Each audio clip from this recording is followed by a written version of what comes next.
बुधवार को जटेश्वर डिवीजन में मादारीहाट बीरपाड़ा ब्लॉक के तहत बंद बीरपाड़ा चाय बागान में कंबल वितरण किया गया। कंबल वितरण समारोह टुकड़ा जटेश्वर डिवीजन के टी गार्डन समिति की पहल पर आयोजित किया गया।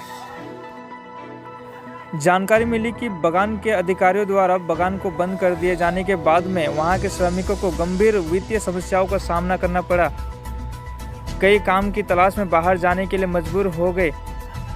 पेट चलाने के लिए कोई न कोई मजदूरी का काम करना पड़ता था।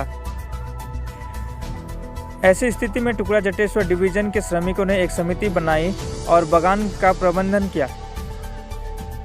समिति के पहल पर टुकड़ा जटेश्वर डिवीजन के 1300 से अधिक श्रमिकों को कंबल वितरण किया गया।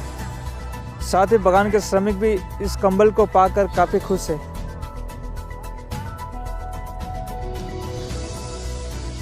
बहुत अच्छा लगला। तालाब सब बढ़िया मिले, बागान में एकदम बढ़िया सफा उफा चला थे।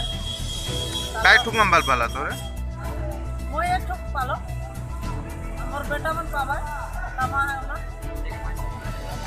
जितना सबसे मने कामा है से सबसे मिला है।